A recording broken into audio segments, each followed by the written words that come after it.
AI. It's everywhere, right? Yeah, everyone's talking about it, but it feels like some companies are having a harder time than others getting a handle on this whole thing. Right.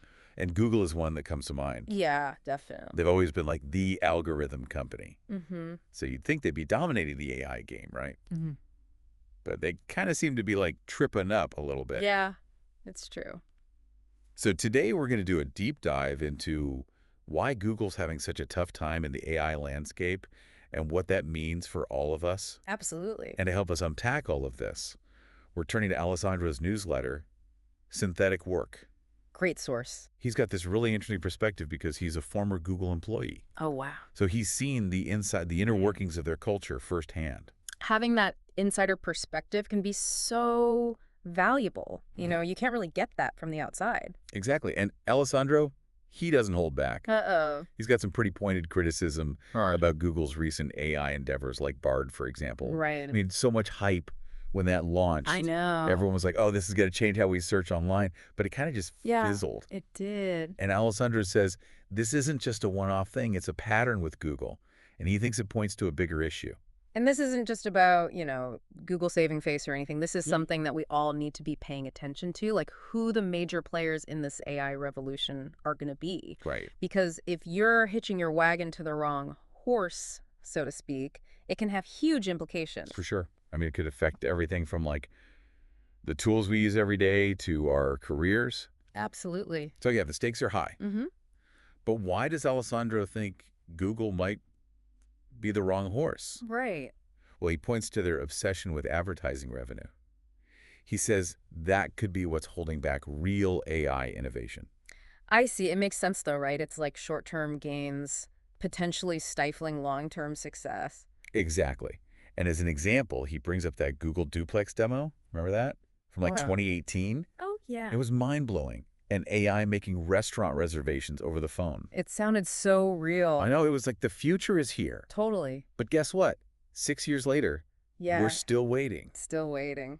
And Alessandro says this is a symptom of a bigger problem at Google. Okay. He says they're so focused on protecting their brand and keeping things predictable for advertisers, like avoiding any controversy, that they've become too risk-averse to actually make the bold moves you need to make in a field as fast-paced as AI. And you can kind of understand why a company like Google would be hesitant to take big risks, right? Yeah. They've got this established reputation. Yeah. But at the same time, in the world of AI, playing it safe can mean falling behind. Totally. Yeah. So it sounds like their laser focus on their core business, which is advertising, could be what's tripping them up in the AI race. It's definitely possible. But it also brings up another interesting question. Is this just a Google problem, or is there something about the wider AI landscape that's making it hard for even a giant like Google to dominate? Okay, so we've been talking a lot about Google, but what about the bigger picture here? Yeah, so Alessandro also features this angel investor, Elad Gil, in his newsletter. Okay. And Gil poses some really interesting questions about the role of cloud providers, and that includes Google. Right. So think about it. AI requires a ton of computing power. And who controls most of that computing power? Companies like Google. Exactly. So he's asking, are these cloud providers accidentally stifling competition by holding the keys to the kingdom? It's like they're the landlords of the AI world. Right. So even if Google's own AI products aren't winning, they still have a ton of power just by providing the infrastructure for everyone else. Exactly. And that leads to another point that Alessandro brings up, which is the rise of open source AI models. Okay. So these are collaborative, publicly available models that are gaining a lot of traction. Yeah, I've been hearing more about those. And they could totally disrupt this whole power dynamic. So instead of a few big players like Google calling the shots, open source AI could level the playing field, make it more accessible for everyone. Exactly. And that gets us to the million-dollar question. In this crazy, fast-moving AI world, with or without Google leading the pack, where do we fit in? What does it mean for our jobs, our skills, our future? Okay, so let's get down to it. Can AI actually replace us? Right. Alessandro uses a really interesting example, the advertising industry. Oh, okay. And this is where things get really wild. Mm-hmm. He tells this story about a marketing executive who launched an entire vegan brand using nothing but an AI chatbot. Wow. No agency, no creative team, just him and the chatbot brainstorming, bringing this brand to life. That's amazing. I know, Yeah. right? It really makes you think about the future of agencies, marketing teams, the whole advertising world.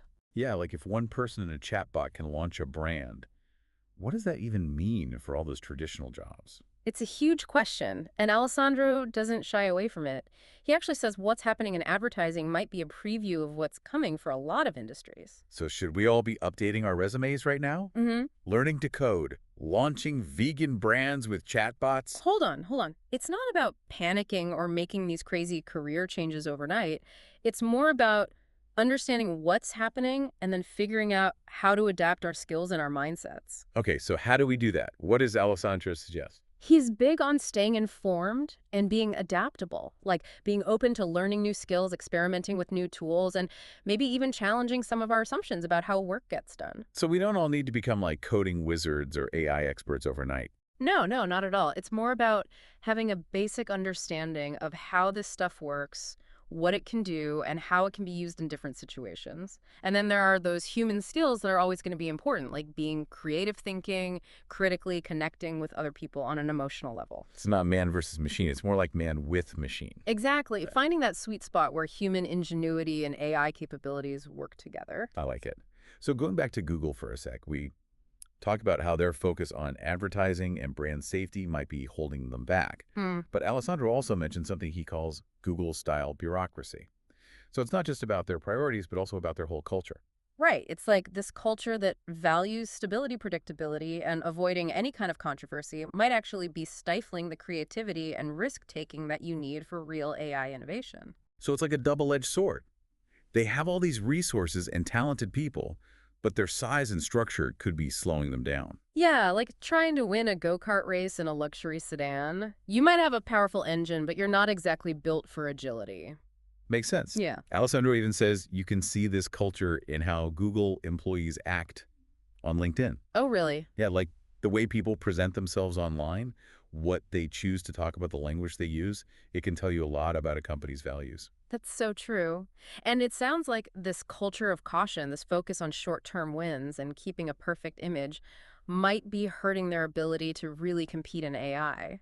It makes you wonder, are other big companies struggling with the same thing? For sure. And you know what else Alessandro talks about? The crazy amount of information we're bombarded with every single day. Oh yeah, tell me about it.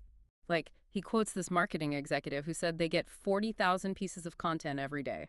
40,000, that's insane. No wonder it feels impossible to keep up. I know, right? And Alessandro uses this to show how important it's becoming to have tools and strategies to cut through all the noise and find what really matters. And that's where AI comes in. Exactly. It's Wow. not just about creating more content. It's about creating better, more targeted, more engaging content. So AI could actually be the solution to the problem it's creating. Think of it like this. AI can handle the boring stuff, like data analysis and content generation. That frees us up to focus on things that require human creativity and emotional intelligence. Okay, but if everyone's using AI to make content, won't we just end up with a sea of generic AI-generated stuff? How do we stand out then? That's the million-dollar question, right? Right. And that's where prompt engineering comes in. Okay, break that down for me. What is prompt engineering? So let's say you want an AI to write a blog post. You could just tell it to write a blog post about AI, but you'd probably get something pretty boring. Prompt engineering is about giving the AI very specific, detailed instructions to guide it towards something truly unique and interesting. So it's like being an art director, giving the AI a clear vision of what you want. Exactly. You're like a film director giving context and motivation to the actors. Alessandro says mastering this is super important for anyone who wants to use AI well and create content that actually stands out. Makes sense. It's not enough to just have the tools you have to know how to use them like a pro. And this is where it gets really interesting. Alessandro says a lot of the popular prompt engineering tools out there are actually way too complicated and might even be counterproductive. Really? What does he suggest instead? He's all about understanding the fundamentals of AI, how these models actually work. He says the best prompt engineers aren't necessarily the most techie people. They're the ones who combine that understanding with creativity, storytelling, human psychology. So again, that balance of tech skills and creative vision. Exactly. And that might be another area where Google's culture is holding them back. Their emphasis on standardization and avoiding mistakes could be stifling the kind of creative risk-taking you need to push the boundaries of AI. Sounds like they're facing a bit of an identity crisis when it comes to AI. You could say that. They have everything it takes to be a leader, but their corporate culture and their focus on advertising might be holding them back from really unleashing AI's potential. It's like they're stuck between a rock and a hard place. But this isn't just Google's problem, right? There have got to be other companies, big and small, dealing with the same kind of thing as they figure out this AI world. Oh, absolutely. Alessandro uses Google as an example, but what he's saying applies to anyone who wants to use AI. Startups, marketing people, even just someone who's curious about the future. So what's the big takeaway here? What can we learn from Google's experience? How do we avoid making the same mistakes? Well, Alessandro says the first thing is to be aware of those pitfalls. Don't just buy into the hype. Don't assume the biggest company will always win. Look for the people and companies who are willing to do things differently. Experiment.